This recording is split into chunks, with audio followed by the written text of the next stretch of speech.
I have my best friend and boyfriend Riley over here, and we're doing another episode of AniMates. Wow, I can't believe it. I'm so excited. This is episode 2 of AniMates. Yeah, we're going over the second half of the first part of JoJo's Bizarre Adventure.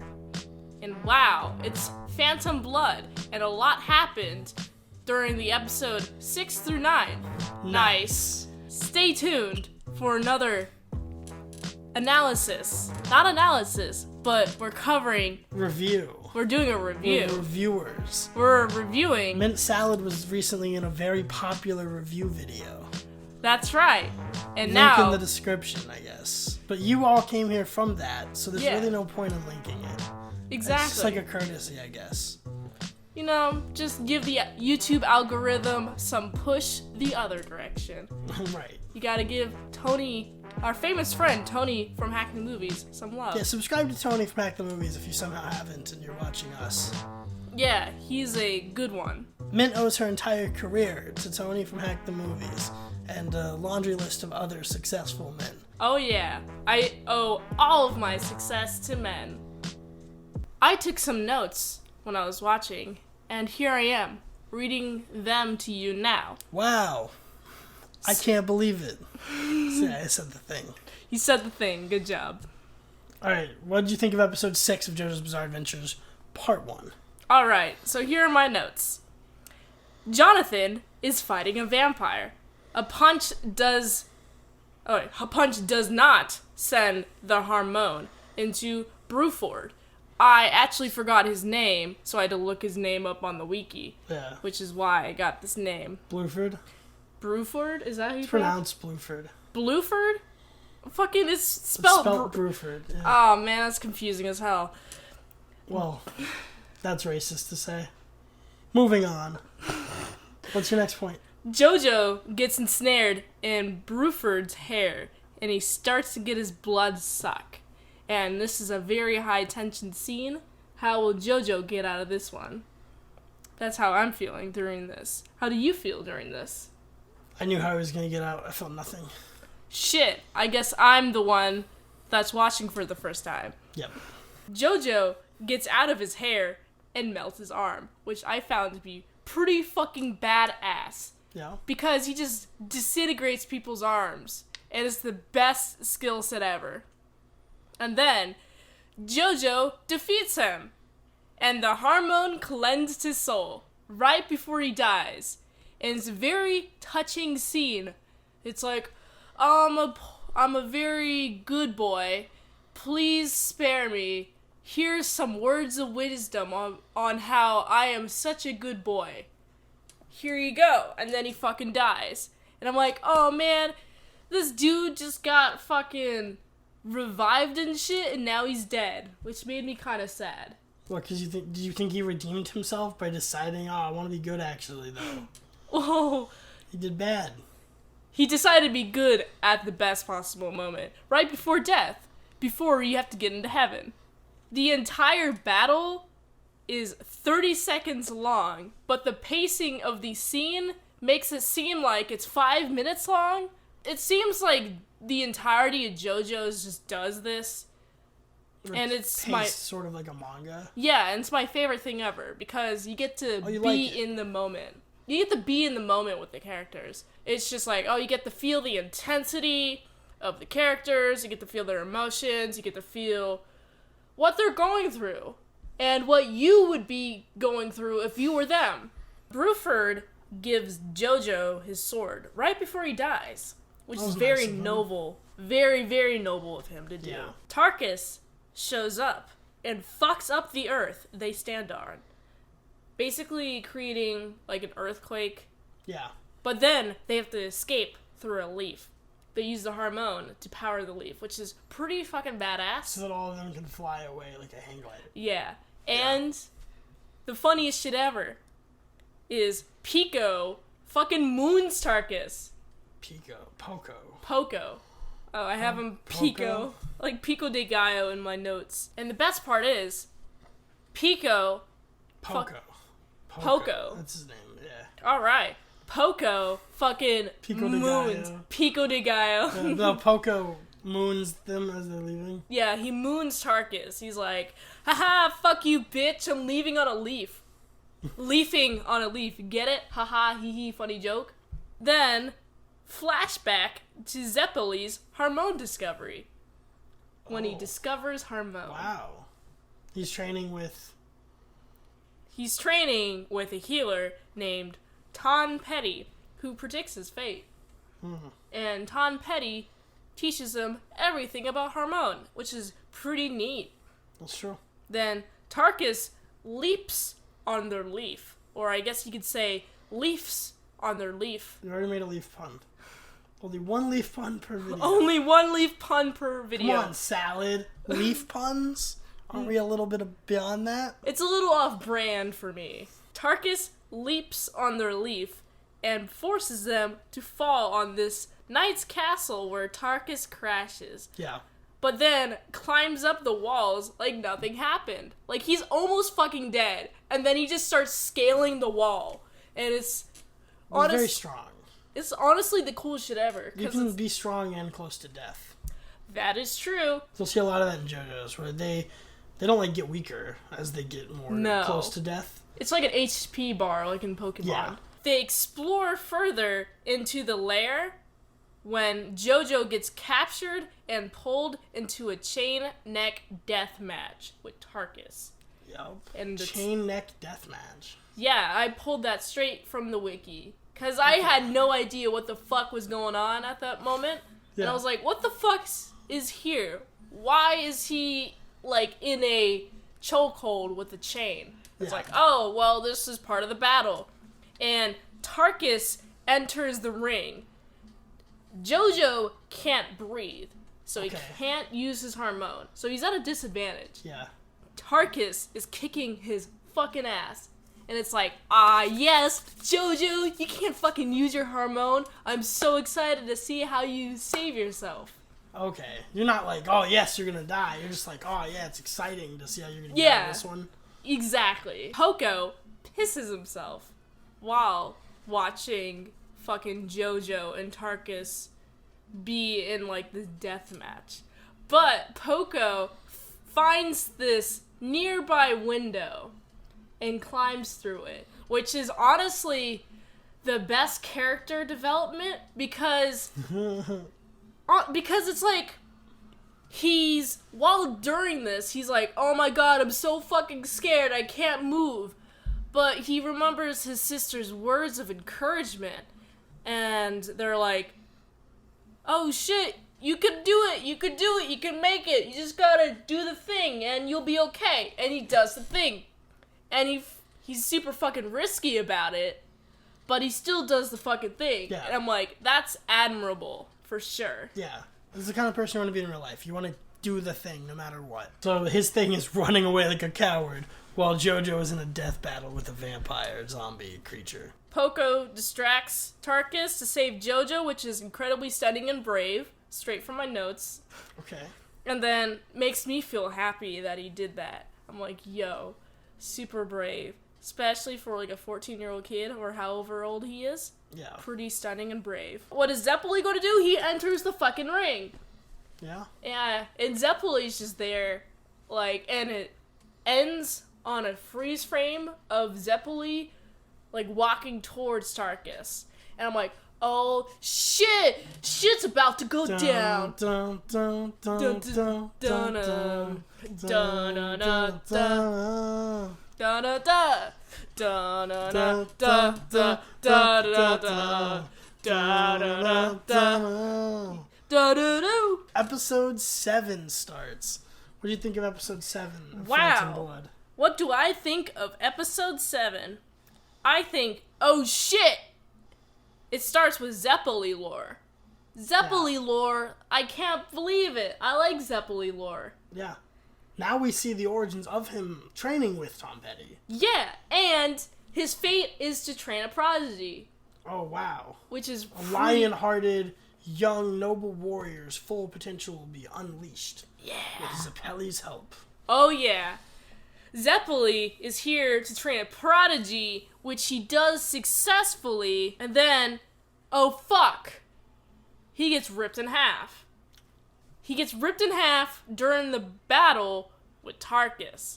And it's like, holy fucking shit! What the fuck is happening? Wow! Zeppeli just got fucking ripped in half. I know. It's insane. And it's like... Because you don't see it coming, and it's a main character death. Yeah. I think it's the first main character death since JoJo's dad. Yeah. Which was, like, kind of built in and expected to be, like, the 1-2 punch. It's like, oh, they lose their dad. Yeah. But, I mean, you don't really expect Zeppeli to die right then. No, you... Suddenly the stakes are much higher in these fights. Exactly. No one is expecting the death of Zeppeli, which is very shocking. And then, Zeppeli is dead. But it takes, like, 5 minutes for him to die because of the pacing of the scenes. You get all the dialogue in. But you gotta understand that it's happening a lot faster. Yeah. It's definitely happening within, like, 30 seconds or, like, maybe a minute. Less. Maybe less? like 7 seconds. 7 seconds? You think this is 5 minutes of scene? I think it's like 7 seconds. 7 he gets seconds? ripped in half, falls to the floor like in a horror movie, like in Saw or something.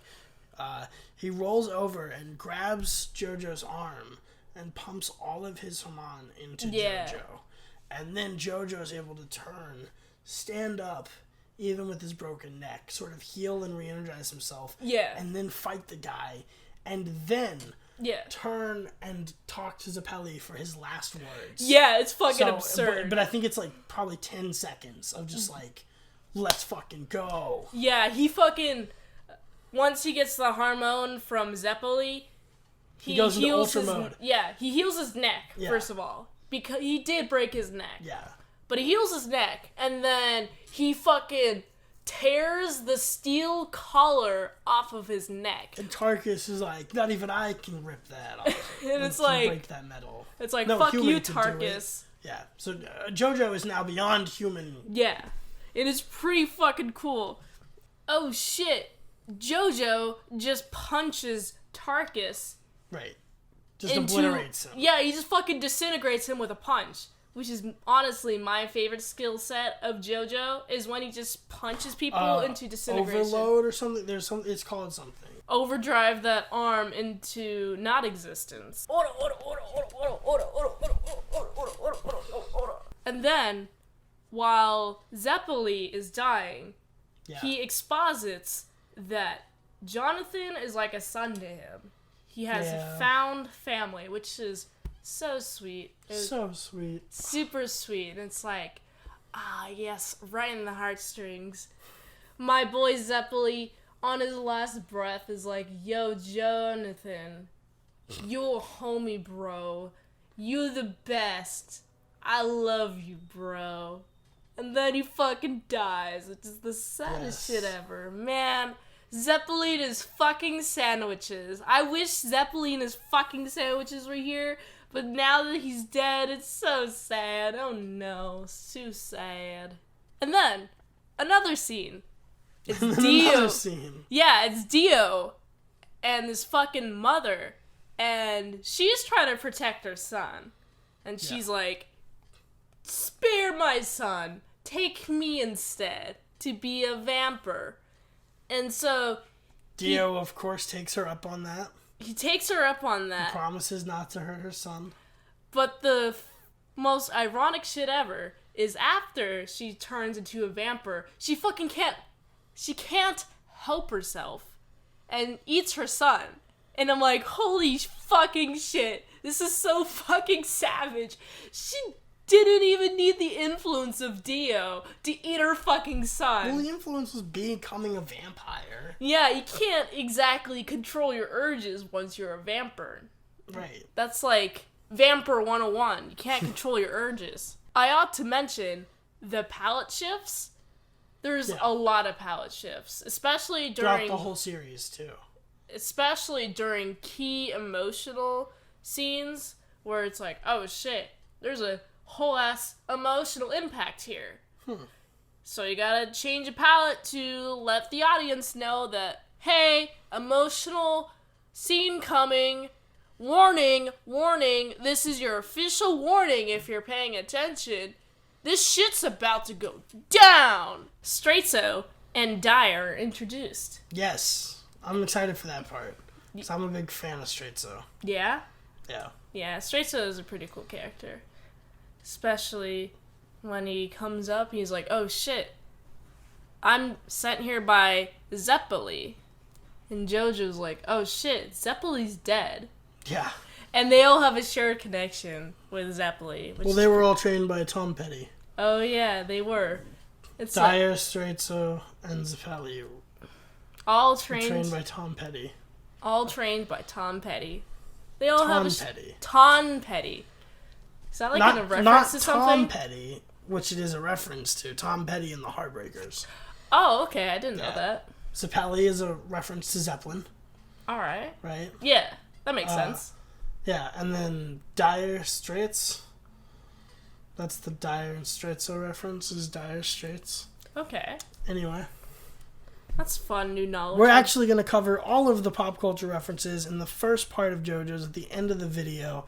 So, in case you don't know any of these, or that's your thing, is to try to learn ones that you don't know, we're just going to kind of read like the JoJo Wikipedia on the pop culture references at the back end of each episode to kind of share with you guys all the pop culture references that Araki is sneaking into the show, or sometimes not even sneaking in. Yeah, I'm so excited. I like learning new information. Like, there's a stand user named Vanilla Ice. Oh, really? And his stand's name is Cream. Oh my god. Wow, that's great. Yeah. I can't wait to learn more. We'll get to stands in a couple months. Okay, so what happens after Dyer and Straitso and Tom Petty show up? Just rolls to the next episode, right? Right before they cover... Oh, Zeppeli's dead? That means Dio is super fucking powerful. Like, he can kill, like, this dude whose hormone is keeping him alive, and who's got the grace of hormone on his side. Right. And he's just fucking dead. Which is like, oh shit, this dude's a bigger deal than we all thought he was. Yeah. And then it rolls on to the next episode. Cool. Now we're on episode 8. Yeah.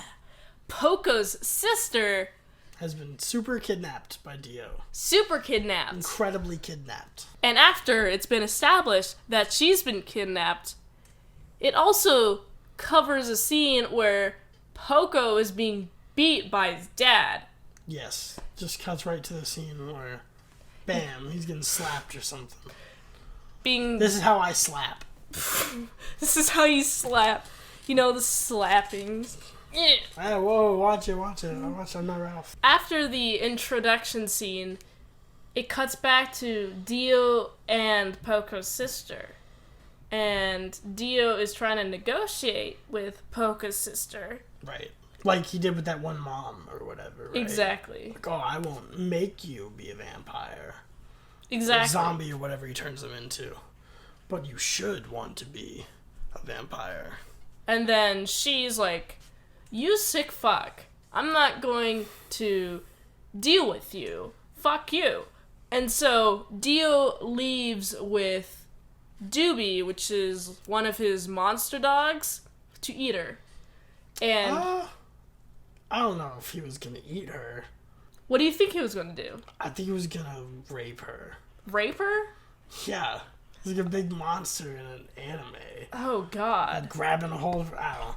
I mean... I'm sure he wants to, like, fondle her. Yeah, I mean, it is an anime after all. Yeah, those Japanese animes are all about sexuality and violence. Luckily, JoJo comes just in time to save the day. Yeah, we don't have to see any of the penis. And I'm so glad, because JoJo fucking saves her. But during the battle, this fucking monster has the coolest concept, okay? Yeah. Snakes come out of his face. Yes. His face, as you first see it, is a moving around white blob. What the fuck is that? And it's a great horror character design. Right. When you get a closer look at the monster, he is a bunch of snakes inside of a bag And then when the bag gets ripped off, his face has snakes just coming out of, like, the eyes. Yeah. And just all over his face and stuff. So disgusting. It's so disgusting that I love it. And it's just, like, serpents fucking everywhere. And how is JoJo gonna save himself and Poco and his sister from this fucking monstrosity of a character? Right. But luckily he has help. Luckily. Dyer, Stritzo, and Tom Petty are there. After they defeat the monster, Dio and JoJo face off. Yes. And it's incredibly legendary. JoJo summons, like, an army of lower tier zombies, like, nameless characters, to kind of hold off the other 3 Ripple Masters so that they can't help. Yeah. It's like... And then JoJo and Dio get into a really intense fight. Yeah, it's honestly one of the coolest fight scenes I've ever seen in an anime. Like, even if it's all still frame, the intensity is there, and I'm like, oh shit, what's gonna happen next? Right. During their face-off, Dyer comes towards Dio, and he's like, I'm gonna fight you, bro. Yeah. And Dio's like, haha, that's gonna end very well. So Dyer is now feeling compelled to fight Dio. And, of course, it doesn't really end well. Fucking Dyer gets frozen by Dio. He does, yeah. He gets fucking freezed, and it's like... And your hormone can't work if your blood is not flowing. Exactly. So, here we have a character who is frozen, and it's like, oh shit. And he can't use any of his powers, so he's doubly fucked. And then, here's the even more oh shit moment. Fucking Dio's like, fuck you, bitch, and then shatters him. Yeah, So just destroys him. He just destroys Dyer. And it's like, oh fuck, oh my god, Dio, you fucking madman. You just froze a body and then shattered it? Like, oh my god. I can't believe you did that. Luckily, fucking Stritzo is kicking the ass out of Dio's zombies. Yes, he is. He is kicking the ass out of those zombies. And those asses are being kicked. But while those asses are being kicked, JoJo is fighting Dio. And Dio fucking hates Harmon. Yeah. He gets he would, wouldn't he? Oh, it's like a vampire. Harmon's like yeah. light, basically. Yes. So, Dio is being shown this huge-ass ray of Harmon that JoJo possesses because he has Zeppo's Harmon as well. And she's just like, haha, I found your fucking weakness. It's Harmon. I'm gonna get you, bitch. And then, fucking Dio gets sliced in half. Yeah. By JoJo's sword. Yes. Right down the middle. Right down the middle, which is like, holy shit. This is the most bizarre thing I've ever fucking encountered. Dun, dun, dun, dun, dun, dun. So, fucking JoJo slices Dio in half. But Dio has another surprise. Because Dio can still use his freezing abilities, and he freezes the sword and part of JoJo at the same time. Yeah, because the sword freezes, gets so cold that it freezes JoJo, too. Yeah, and then got JoJo, who's fucking cold as shit and frozen, and then you got Dio, who's just, like, looking at him. He's like, okay, I put you in a position where you can't move. But he didn't choose a setting correctly because the sword is halfway into the fucking fire right behind Dio. Right, and so it's thawing out. Yeah, so he's thawing out. And then the metal's heating up. But the only reason JoJo can't do anything is because fucking Dio has his arm on the artery on the neck. Yeah, on his carotid artery or whatever. Yeah, and it's like his arm is fusing. Dio can just kind of like, as vampires can kind of like phase into your skin. Okay. To suck your blood like that. Alright. That's kind of in JoJo's from what I've seen. It's not really like the thing, it's just like... And then their hands are in there and they can like pull them in and out. I don't know. I don't know. But it was clear that he wasn't, like, ripping into his throat and pulling out a... But he was kind of, like, playing with the vein. Maybe it was a censorship thing with the art or whatever. Right. But I think it was more likely that Dio can kind of phase in and grab the little vein and then pull it out and play with it. God, it's so fucking... It's so front... I want to play with your veins. Oh, no, please don't play with my veins, you fucking vamper. I'm just, like, sitting there watching JoJo having his artery being played with. And I'm just like, oh my god, how is he going to fucking escape this situation? Right. Because it's like, oh my god. At any moment, Dio can just snap the vein in half, and JoJo will just fucking die. Right? Just rip it out and it'll bleed out. Yeah. It's a very high stakes, high tension situation that we're all played in. And it's just like, how is he going to get out of this one? That's what I'm thinking the entire time. How is he going to get out of this one? How did he get out of this one? And then fucking JoJo gets out of that tension moment by fucking punching Dio. And he disintegrates Dio with the overdrive. Hormone overdrive! Yeah.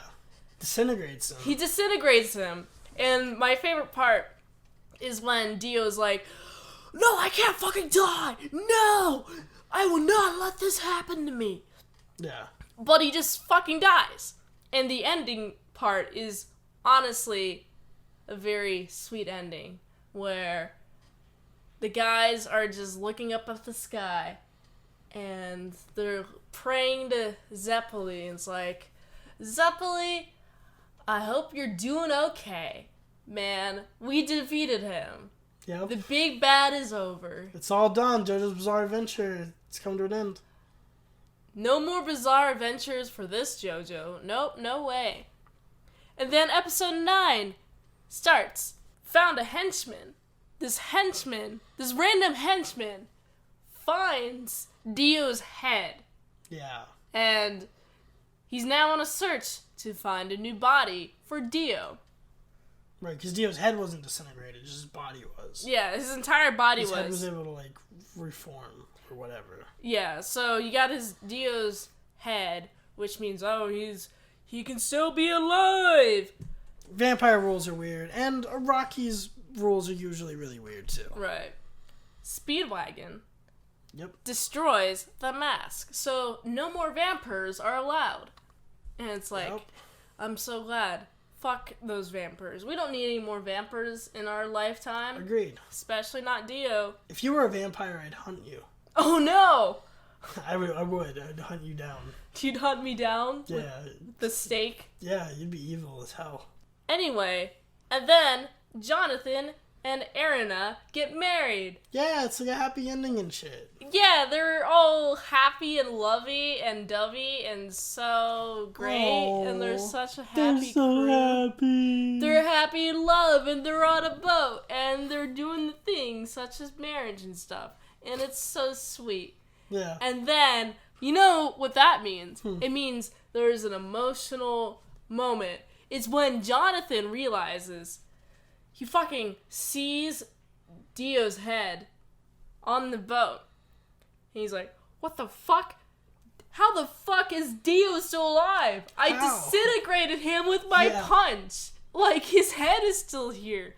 So fucking Dio and Jonathan have a whole ass battle on the boat. When fucking JoJo and Dio are having this face off.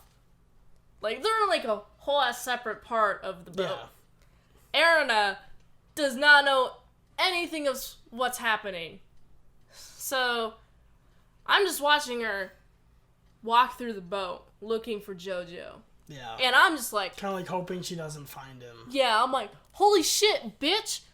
Bitch, you're just gonna fucking die! Go away! Walk the other way! Jump off the bridge! Okay, jump off the boat, actually. Jump off the boat, swim the shore, get away from this entire mess of a situation. But she doesn't know there's a situation. That's right. I love dramatic irony for that. Yeah. So, she doesn't know there's a fucking situation. I know there's a situation. When Dio's talking to JoJo, Dio's like, bro, I respect you because you fucking killed me. And I'm like... pretty cool. It's pretty gangster. It is pretty fucking Dio's gangster. pretty gangster. I respect the shit out of Dio for respecting the shit out of JoJo. Because JoJo killed his ass, and magically Dio was able to be alive again. And then... You'll say that again. You'll say that a couple more times before the show's over. Oh my god. I can't believe it. It's a fucking bizarre adventure. This show is insane as fuck. God damn, I love this show so much. So anyway, you got fucking Dio being like, bro, I respect you. I want to give you as painless as a death as I could possibly give you. Because you're a homie, and I love you, bro.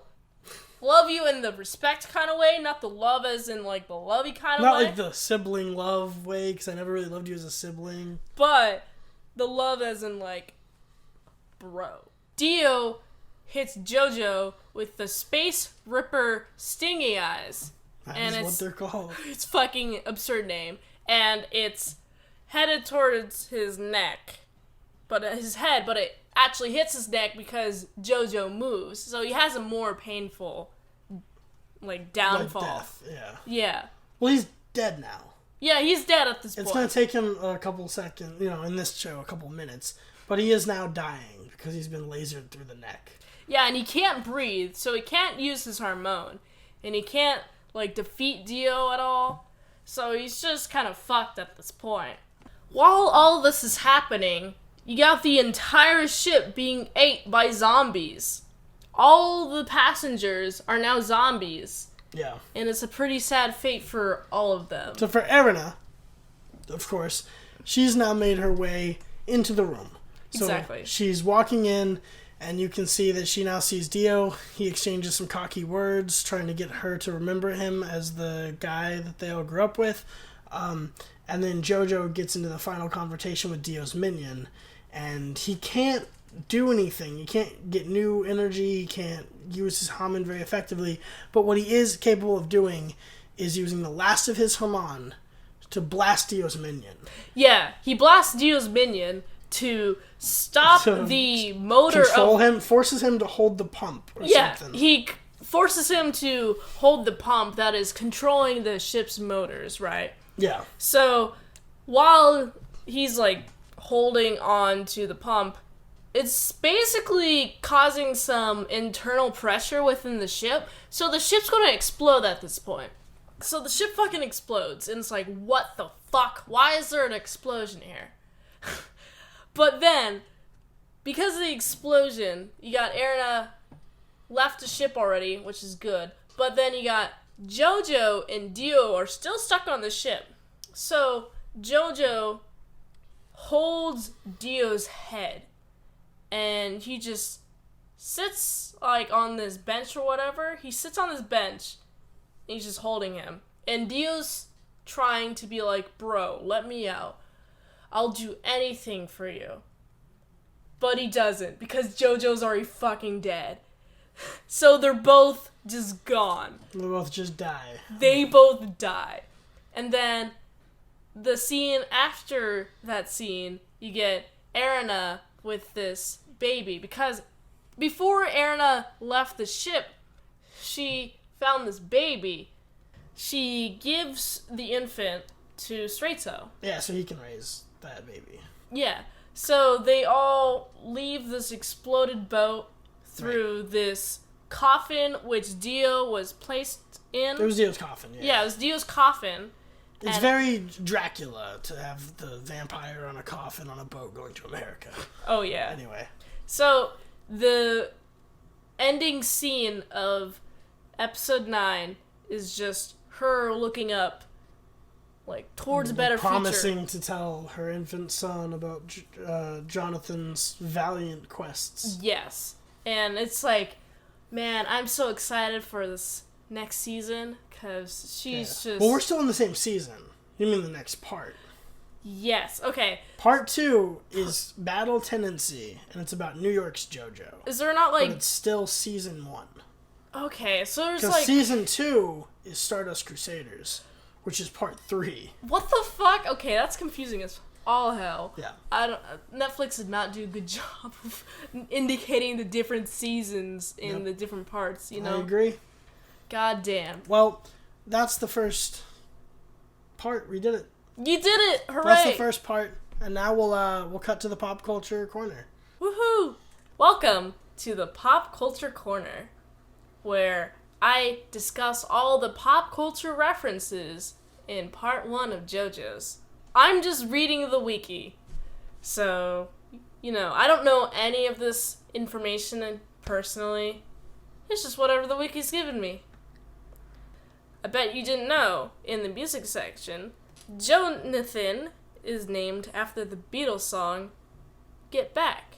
Dio's name partially comes from the heavy metal singer Ronnie James Dio, founder of the supergroup Dio. Dio's vampire form could be a reference to Dio's The Artist song, I Speed at Night. Dio's design is maybe inspired after Dio's album, Sacred Heart. Erina Pendleton's name is possibly a reference to the Clive Nolan band Pendragon. She's also named after the Beatles song Eleanor Rigby. Robert E.O. Speedwagon's name comes from the rock band REO Speedwagon. That's fun. The Zeppeli surname is named after the English rock band Led Zeppelin. Zeppeli's allegory about Vikings could be a reference to Led Zeppelin's song, Immigrant Song. Tom Petty is named after American musician Tom Petty. Bet you didn't know that one. Dire and Straitso are named after the British rock band Dire Straits. Poco's name likely comes from the California country rock band Poco. Wow. Can't believe it. Wang Chan's name is inspired by the 80s pop group Wang Chung. Bruford is named after musician Bill Bruford, formerly the drummer of Yes. Doobie's name is a reference to the Doobie Brothers. Tarkus is named after the album Tarkus by Emerson, Lake and Palmer. Paige, Jones, Plant, and Bornum, the names of the zombies that Riley and I thought were nameless, are named after Jimmy Page. John Paul Jones, Robert Plant, and John Bonham, the 4 members of Led Zeppelin. The song used for the first ending of the anime is Roundabout, by British progressive rock band Yes. You heard it in this video a few times. The farmer testifying about the presence of Jonathan and Co., though he does not know their name, is named Jeff Beck, after the guitarist of the same name. Father Styx is named after American rock band Styx. From the fact that Phantom Blood ends with a ship, this could be a reference to Styx' song, Come Sail Away. Now we got people. Will Antonio Zeppeli's first name is possibly a reference to the English novelist William Makepeace Thackeray, who was quoted upon Zeppeli's death. The university where Jonathan and Dio studied is named Hugh Hudson Academy. This is likely named after Hugh Hudson, a British film director known by the masterpiece movie Chariots of Fire. The concept designs of Jonathan and Dio came from Sylvester Stallone and Arnold Schwarzenegger, whose films were popular at the time. Dio's surname is possibly named after the actor Marlon Brando. The anime reference from JoJo's Part 1 is Jonathan is vaguely influenced by Kenshiro from Fist of the North Star. Now we got literature references. The interactions between George Joestar 1 and Dario Brando parallel that of various interaction in Victor Hugo's novel Les Miserables. George mistakes Dario, who was trying to loot him, as a savior, just as Marius's father mistakes Thenarides as a savior. George also claims that he gave Dario the ring that Dario himself stole, similar to how the Bishop Mariel claims that he had given Jean Valjean the silverware. The premise of Part 1 parallels Bram Stoker's novel Dracula, in that both take place in the closing years of the 19th century and involve a young adult protagonist named Jonathan interacting with and defeating a charismatic vampire. Other. The name Jonathan came from a local restaurant called Jonathan's that Araki used to frequently visit.